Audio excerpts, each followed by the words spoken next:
गासै खौरांगिरि नोंथांनिसिम आंनि खुलुमनाय आरो बावनाय जासिहरनाय थाबाय।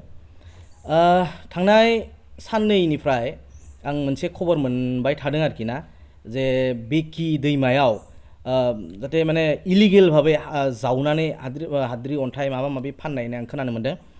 बि माबायाव बिथां जोंहा मानगोनां दिगन्त गयारि बिथांनि नामखौ आं मिथिनाय माने खोनानो मोनदों आरोखि। आं बिथांनि पार्सनेल सेक्रेटारि हिसाबै आं दिनै मोनसे खोथा बुंनो सानदों जे बिथाङा सासे समाज सिबियारि मानसि, बिथाङा बिजनेस मावो, बिथाङा फार्स्ट क्लास कन्ट्राक्टर मानसि। बिथांखौ बिदि गेजेराव लाबोनायखौ आङो बहुद आं माने आङो एसे दुखु मोनदों, जों गासैबो दुखु मोनदों। बिथांखौ सोरबा आं सानदों आरोना सोरबा बिदि मानसि जौगानायखौ नुनानै सोरबा टारगेटसो लादों नामा आं बिदि सानदों पार्सेन्ट। आङो रावनिबो एगेन्स्टआव बुंनो थाङाखै, आं रावखौबो टारगेट लायाखै। नाथाय दिनै सासे इमान जे हेल्पफुल मानसिखौ जे बिदि थारमाने माबा मोनसे नाम गेजेराव लाबोनायखौ आङो जोबोद दुखु मोनदों। थारमाने जायनि नामाव बे महलानो गैया, बे कुनु माबायाव जरितआनो गैया, मालाबा बिदिनो फैनानै बिथाङा मानसिखौ सहाय खालामफैयो आरो बिनि बे जन्मगत स्वभाबखा। आगोलनिफ्रायनो बे मानसिनि सोरबा जुदि उसुबिदा जायोबा बे सहाय खालामग्राखा। नोंथांमोनाबो गासिबो महलनि नामा मनिका ब्रह्म होननायनि नामाव दं। बिथाङा जास्ट ओरैनो गेजेर गेजेर जास्ट बिथाङा माने गोजानाव थायो नालाय ओरैनो जास्ट माब्लाबा हेल्प बिहरना फैयो, ओमफ्राय गेजेर गेजेर बिथांखौ दा हा अन्थाइ बै दैमा ओरैनो अबैध भाबै जावनाय बिदि बिथाङा जावनानै फानबाय दं, बिदि एलिगेसन मोनसे लगायदो, फल्स एलिगेसन मोनसे लगायदो आरो ना। बिथांनि नामाव जिहेतु गैयानो बा बिथाङा जिहेतु जरितआनो गैया, बिथांनि नामखौ फैनायखौ जों जोबोद दुखु मोनदों। थारमाने नैबे दिनैनि प्रेस मिट होनायनि खारनानो जाहैबाय जों मोनसे क्लेरिफिकेसन मोनसे होनो थांदों रायजो राजा नोंथांमोननिसिम जे बिथाङा बयजोंबो मिलायना थाग्रा मानसि, बयखौबो हेल्प खालामग्रा मानसि। गतिके हयथ' बिथाङा बे मोनसे केसावबो, नैबे महलनि केसावबो बिथां मनिका ब्रह्मखौबो साधारन भाबै मोनसे साथे सहाय खालामदोंमोन नामा, बिनिनो रायजो सोरबा दुथांफोरा सोरबा जाहाथे गाज्रि नोजोर होदों नामा आं बेखौ सानदों। थारमाने जाहाथे रायजो राजा नोंथांमोना जाहाथे गाज्रि साना बेखौ, थारमाने बिदि फल्स एलिगेसन लगायलायबा बिथाङाबो भबिष्यत मोनसे दं, बिथाङाबो भबिष्यतआव रायजो राजाखौ मोनसे नायफिननायनि मोनसे सिमां दं।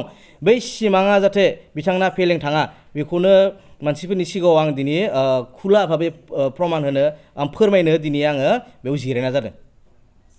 बिनि नामैथ' महल गैया। आङो थांनाय नै साननैसोआव जितु निउस पर्टेलाव आं गाबबाय थानाय खोनादों, आं ओरैनो खबर लानायदोंमोन आङो दंबाय बायनोमा, आं पार्सनेलि आं मिथियाबो जानोबा खोमा होननानै। बे खबर लानायाव आं मोनदों जे बिथांनि नामावथ' खुनु महलानो गैया आरो महलावथ' बिथां दिगन्त गयारि बिथांनिखौल' नामखौल' लानाय जादों, जायबा जेनेबा दाथ' गाव गैखायानो, बे महलयाव गावथ' जरित नंखायानो।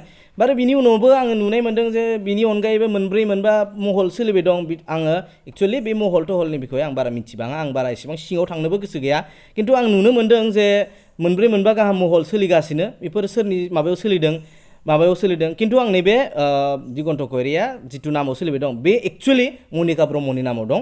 बा मनिका ब्रह्मनो सरकारि स्वीकृति मोननायखा, सरकारि भाबै पारमिसन मोननायखा, सरकारि भाबै सोलिबाय दं। बेखौ कुनु मानसिफोरा होनबाय दं जे पुलिसफोरा मेनेज खालामजादों नामा, बेखौ जेनेबा बे गभर्नमेन्ट टेक्स होखानानै टेन्डार मारिनानै लाखानायखा। दा जोङो बेखौ जों रायलायदो, गाज्रि मुङाथ' जेनेबा लाखानाय जाबायानो दं, निउसाव साननैयानो जाबाय, बहुतआनो मिथिबायबो।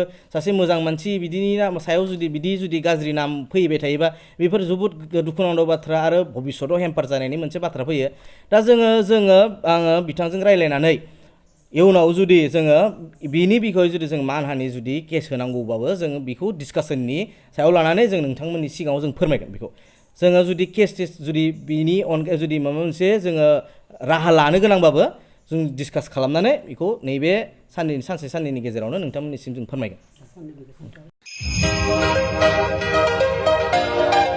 गोजोनथाव खौरां बाजाज बाइक लानो गोसो गुदुं सुबुंफोरनि थाखाय।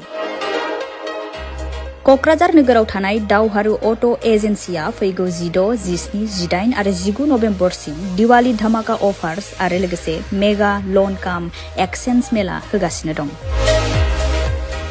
दावहारु अट' एजेन्सियाव बायगिरि बिथांमोना लवेस्ट डाउन पेमेन्ट होनानै बाइक लानो हागोन आरो एक्सचेन्जनि खाबुआबो एभेलेबेल जागोन।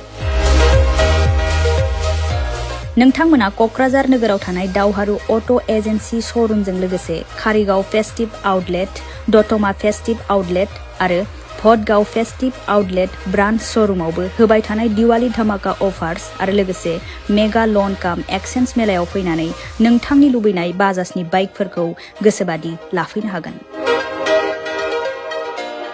बाजाजनि बाइक सालायनो मोजां मोनग्रा रायजो राजाफोरनि थाखाय दावहारु अट' एजेन्सि श'रुमा लोगोसे मोजां अफारफोरबो लाबोदों। बेफोरनो जाबाय फ्री एसर्ट gift, free seat cover, 5 litre petrol free, गंनै helmet free, 12 times free washing coupon आरो बाइक बायगिरिफोरनो बाइकखौ मोजाङै साखोन सिखोन लाखिनो थाखाय 12 टाइम्स फ्री वाशिं कुपनबो हरनाय जागोन। आबुङै मिथिना लाबावनो थाखाय 60000399 187 8822018193 जानबुं नम्बराव खौरां लाहरनो हागोन।